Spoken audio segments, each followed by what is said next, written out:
네, 반갑습니다. 오늘도 간단한 금융과 경제에 대한 상식을 배워볼 수 있는 시간으로 진행해 봤으면 좋겠습니다.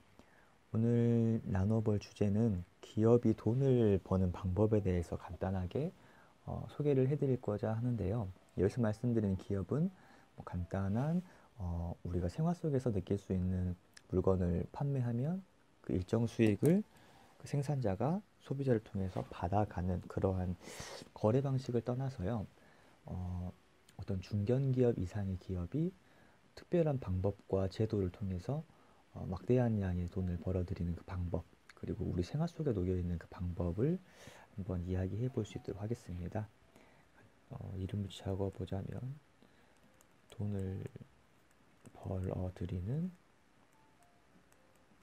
방법인데 그 중에 기업 편이 되겠습니다. 저번 시간은 은행이 어떻게 돈을 유치하고 만들어 나가는 건지에 대해서 예대마진이란 단어를 배워봤는데, 오늘은 기업이 그 돈을 어떻게 벌어들이고 그 안에 숨겨져 있는 방법을 자산 유동화라는 단어를 통해서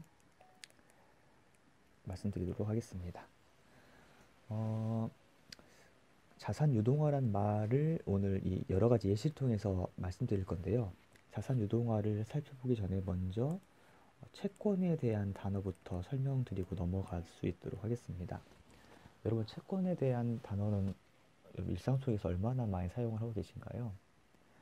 채권이라 하면 느껴지는 어감이 조금은 좀 불법적이고 사채업자가 생각이 나지 않습니까? 그런데 채권이란 단어가 우리 경제, 금융시장에서는 정말 많이 사용되는 부분이고, 주식, 우리가 요즘 뭐 동학 개미 운동이라던가 뭐 주식 투자 이런 단어들도 많이 들어보셨을 건데, 한국 경제, 아니 우리 모든 경제 시장 안에서 가장 큰 줄을 이루는 거래 방식이 채권과 주식을 통한 거래 제도를 통해서 수익이 오가는 것을 알 수가 있겠습니다. 채권에 대해서도 잘 모르시는 분들이 있을까 싶어 간단하게 또 말씀을 드리자면요. 채권이 무엇이냐면, 어떤 A라는 사람이 있습니다. 그리고 B라는 사람이 있어요.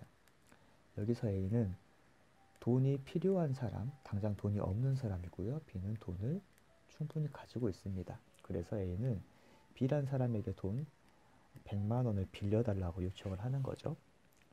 그럼 B는 그에 따라 100만 원을 빌려주게 됩니다. 그런데 우리가 이게 이상적으로 내가 뭐 1년 뒤에 100만 원을 갚을 테니까 지금 좀 빌려주라 했을 때뭐 정말 가까운 사이가 아니라면은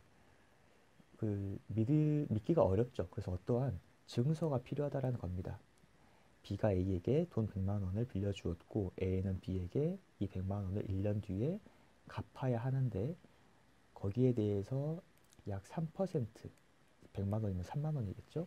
3%의 이자를 더해서 1년 뒤에 원금과 함께 갚겠다라는 표현을 해주고 있는 이 증서가 채권이 되겠습니다. 한마디로 채무 증서인 거죠. A가 B에게 빚을 졌다라는 그거를 증명할 수 있는 무형의 혹은 유형의 그 증서를 채권이라고 부르게 됩니다. 그래서 약속대로 이 채권을, 한마디로 A는 지금 채무자가 된 거예요. 돈을 갚아야 되는 상황이잖아요. 빚이 생겼습니다. 그럼 이 채권을 어서 없애서 다시 자유의 몸으로 돌아가고 싶다면 이 100만 원을 다시 빌렸던 이 100만 원을 갚아야만 이 채권을 소멸하게 되는 겁니다. 이게 기본적인 거래제도 내에서 채권의 의미가 되겠죠. 근데 이걸 나쁘다고 할 수는 없겠죠. 우리가 이러한 채권이라는 단어가 어려워서 그렇지, 은행에서도 아니면 어떤 학자금 대출이랄까요? 대출에 대해서도 모든 것들을 증명하는 증서가 이 채권이기 때문에 이거에 대해서 여타부타 말을 할 수 있는 건 아닙니다. 하지만 오늘 기업이 돈을 대량으로 벌어들이는 자산유동화의 방식 안에서 채권이 그 줄을 이루기 때문에 채권이 어떠한 기능을 하는지에 대해서 말씀을 드리는 상황이었고요. 채권은 이렇게 간단히 넘어가고, 오늘 주요한 내용이 될 기업이 어떻게 돈을 벌어들이고 그 안에 숨어져 있는 자산 유동화와 이 자산 유동화 안에서 나와의 상관성은 무엇인지에 대해서로 바로 넘어갈 수 있도록 하겠습니다. 소비자가 있습니다. 물건을 이제 구입하는 소비자가 있겠고요. 오늘 예시는 제가 휴대폰으로 들 거예요. 그래서 텔레콤이라고 이름을 짓겠습니다. 어떤 텔레콤이 있죠. 여기는 한마디로 기업이라 하겠습니다. 여러분 요즘 휴대폰 광고 정말 많이 나오잖아요.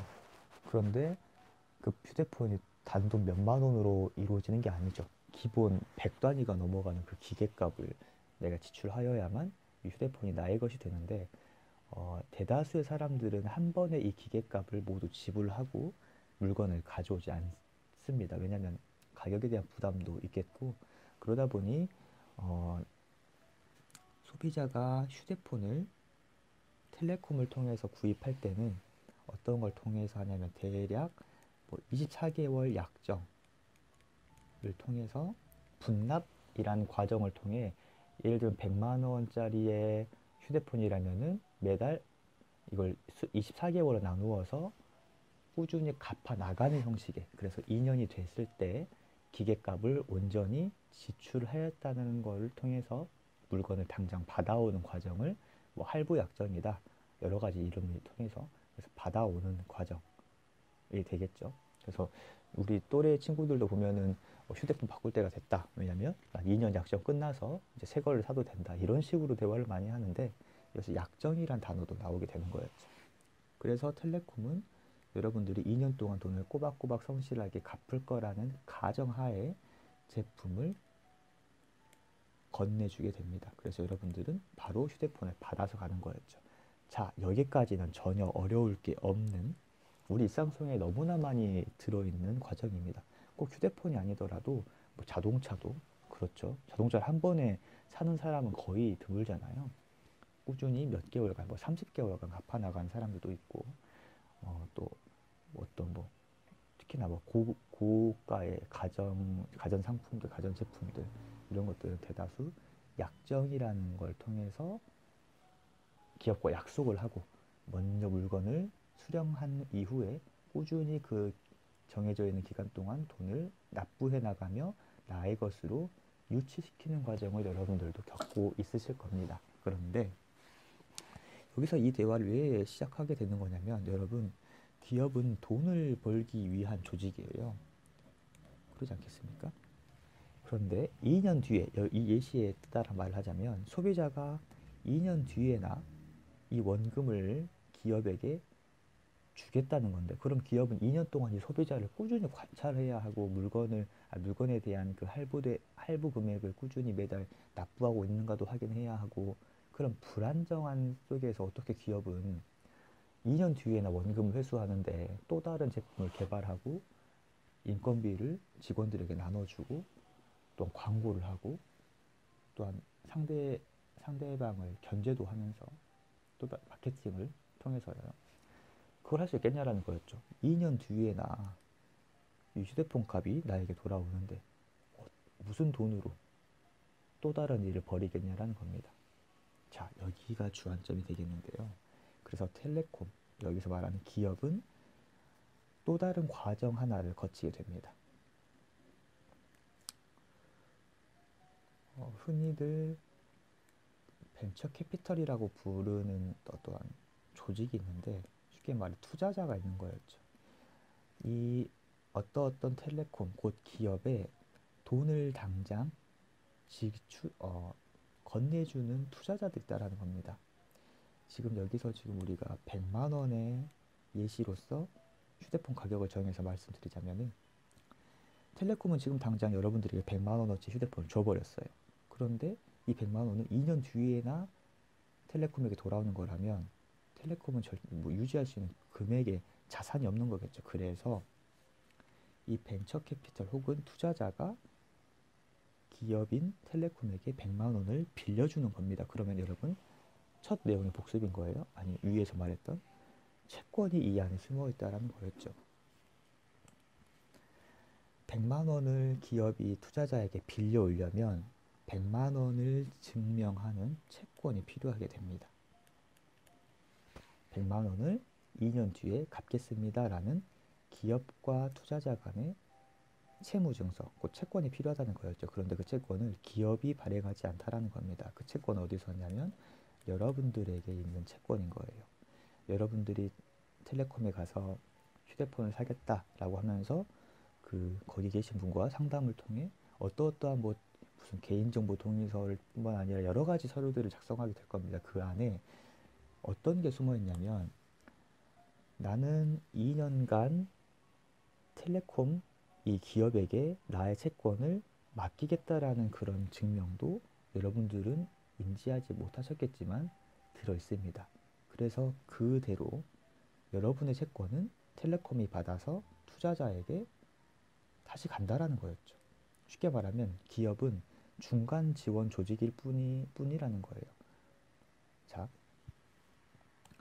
그래서 결국은 이 여러분들에게 건네졌던 이 100만 원짜리 휴대폰은 그냥 기업이 여러분들이 믿어주어서 빌려준 게 아니라 그에 따른 돈을 이미 받았다라는 겁니다. 제품에 대한 100만 원의 금액은 이미 기업이 받아온 상태예요. 여러분들의 이름으로 채권을 발행해서 그 채권의 한마디로 담보로 100만 원을 이미 기업은 받아왔고, 그러니까 당장 기업은 먹고 살 수 있는 돈이 충분하게 있는 거였죠.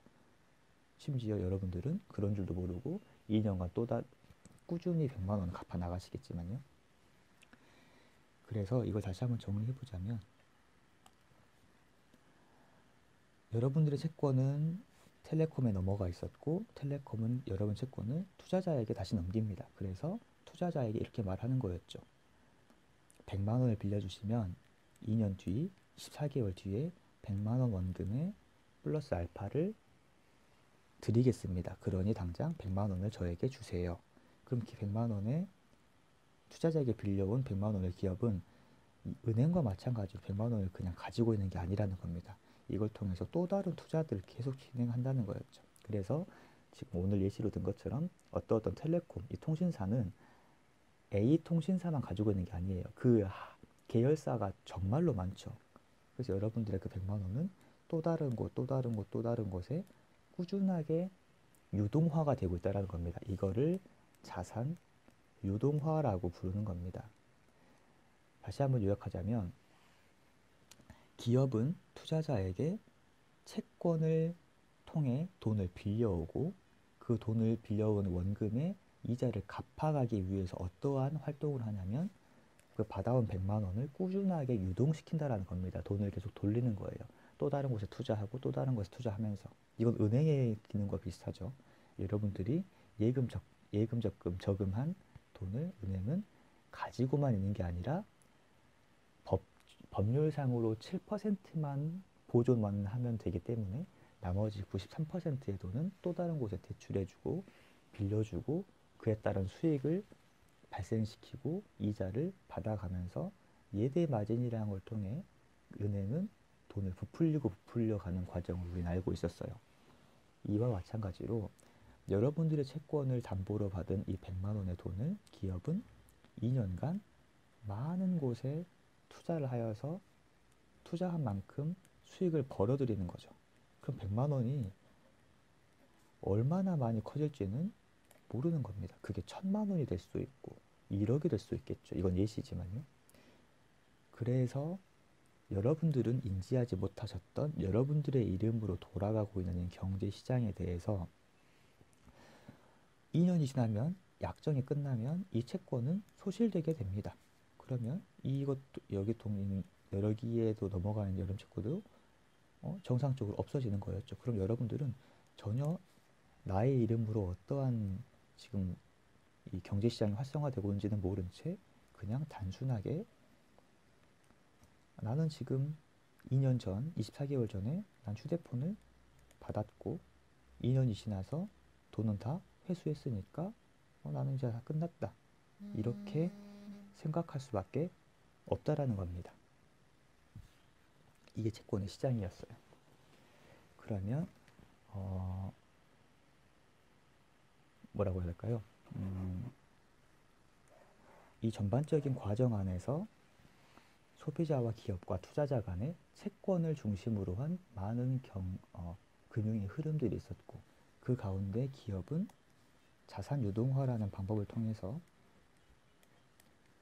채권을 통해 받아온 여러분들의 채권을 발행하여서 받아온 돈들을 통해서 많은 추가적인 영리적 창출을 해왔다라는 걸 자산 유동화라고 불렀다. 이걸 통해 기업은 어마어마한 부의 성장을 이루고 있다라는 걸 알 수가 있겠습니다. 이게 오늘 예시는 텔레콤이라는 통신사를 통해서 이해할 수 있게 말씀드렸지만, 제가 초반에 말씀드렸던 것처럼 이러한 기업이 한 번의 금액을 유치시킬 수 있는 방법은 무슨 렌탈 시장, 뭐 단말기 시장, 뭐 자동차 시장 이런 것처럼 어마어마하게 우리 안에 녹아져 있습니다.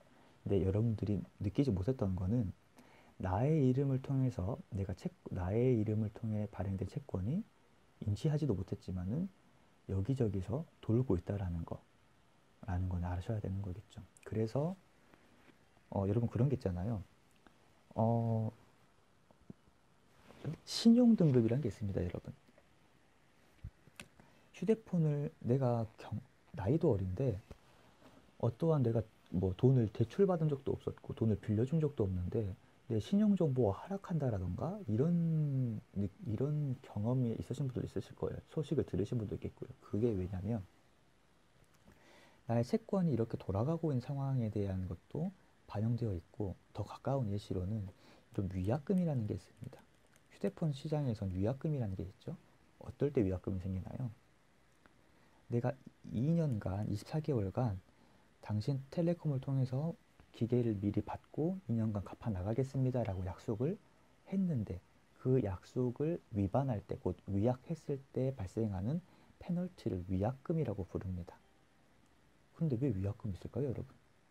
조금만 더 깊게 생각해 보는 거예요. 어떠한 약속을 지키지 않았나? 단순하게 2년간 내 물건에 대한 값을 갚아가겠다고 해놓고서는 안 갚아서 그런 걸까요? 그런데 그럼 갚으면 되는 건데 왜 위약금이라는 걸 추가로 물냐라는 거냐면, 여러분들의 채권이 2년 동안 이 안에 있어야 되는데 여러분들이 갑자기 뭐 1년 뒤에 나 안 할래요 라고 한다면 자동적으로 이 채권은 소멸돼 버리는 거잖아요. 그러면 지금 기업과 투자자 간의 거래가 되고 있었던 여러분들의 채권 시장이 갑자기 사라져 버리는 겁니다. 그래서 위약금을 물리는 거예요. 조금 더 생각해 보면은 위약금을 물릴 정도의 문제가 아닌데 위약금을 물린다. 왜냐면 나의 이름으로 자산이 유동되고 있었는데 갑자기 이게 끊어져 버리니까 그에 따른 위약금, 페널티를 매기는 걸 여러분들도 이제 조금은 이해가 되실 겁니다. 이렇게 간단하게 살펴볼 수 있었던 시간이었고요. 뭐 마지막으로 한마디만 더 추가를 말하자면은 이 자산유동화라는 건 불법은 아닙니다. 이건 오히려 합법적인 방법이고요. 지난 시간에 뱅크런이라고 불렀던 나라의 부도, 국가의 부도, 우리나라는 겪은 적이 있었죠. 98년 IMF 때 대한민국은 정말로 힘들었습니다. 경제에 파탄이 나버렸던 국가적인 부도가 났었던 상황이었다 보니까 이 나라를 다시 일으키기 위해 정부에서 자산 유동화를 합법화시켰고, 그때부터 대기업을 중심으로 하여서 이러한 소비자와 기업 간의 채권이 왔다 갔다 하고, 기업은 소비자의 채권을 가지고 투자자에게 돈을 일시불로 지급받아서 그 막대한 자금을 유동화시키는 이 자산유동화법이 합법화되었습니다. 그래서 그때부터 예를 들면 98년 IMF 이후겠죠. 뭐 2000년대 초반부터 하여서 특히 오늘 이루어들었던 텔레콤 시장은 급격한 성장을 이루었고, 지금은 1인 1 휴대폰이 이제 정상이 정상이라 할 정도로 이 대한민국 IT 강국이 될 수 있었던 또 큰 자양분 중에 하나가 자산 유동화를 통한 텔레콤 시장의 활성화, 모두에게 공짜폰까지는 아니었지만 부담되지 않는 가격 안에서 모두에게 휴대폰을 줄 수 있었던 배경이 되었다 보니까 대한민국이 지금의 IT 강국이 되었던 자양분도 되었던 것도 사실이죠. 이걸 나쁘다고 할 수는 없겠지만 그래도 내 이름으로 발행되고 있는 채권이 있었다라는 거, 그거에 대해서 이해는 해야 되는 게 좀 현명한 지식인이 될 거라 생각하고요. 지금 드린 말씀은 제가 억지로 증거도 없이 말씀드리는 게 아니라 여러분들 지금 당장이라도 텔레콤 시장 집 앞에 거의 이제 한 블록에 하나씩은 우리 휴대폰 가게가 있잖아요. 거기 가가지고 물어보셔도 됩니다. 아니면 정말로 한번 조만간 휴대폰을 바꾸실 분이 있으시다면은 그 계약을 하잖아요. 개인정보 처리 동의서, 그런 것들을 이제 여러분 읽어보지도 않고 뭐 동의합니다만 체크했을 텐데 한번 읽어보는 거예요. 첫 장부터 나와 있습니다. 저는 자료도 가지고 있는데요. 개인정보 처리 동의서를 이제 펼쳐보시면 거기에 정말 빼곡한 글씨 안에서 이런 말들도 있는 거예요. 뭐 나이스 신용평가를 통해서 당신의 신용을 평가하겠다. 그리고 또 당신의 뭐라고 할까요? 자산 유동화 관련 업무를 제공하기 위한 목적 안에서 자산 유동화 법인 및 관련 수탁자 이런 것들, 뭐 추심 기관, 또 뭐가 할까요? 뭐 서비스 이용 요금 및 분할 상환 채권 보존을 위한 뭐 인수 심사, 채권 추심, 이러한 채권에 대한 말이 정확하게 기억되어 있고 그에 대한 목적은 자산 유동화를 하기 위해서다라고 명시가 분명하게 되어 있습니다. 여러분, 이 시장이 존재하고 우리 생활 곁에 있다라는 걸 한 번 더 이해해 보시는 시간이 되었으면 좋겠고요. 기업이 돈을 버는 방법이 이것뿐만 아니라 정말로 많겠지만 우리와 관련 있는 내용이었다 보니까 이렇게 설명을 드렸습니다. 그럼 오늘 시간은 여기서 마치고 다음 네 번째 시간으로 네 번째 시간을 미리 예고를 해드리자면은 조금 이제 좀 더 넓은 이야기를 해보려고 합니다. 대한민국의 경제 철학에 대한 이야기를 드릴 거예요. 그런 시간으로 제가 준비해 보도록 하겠습니다.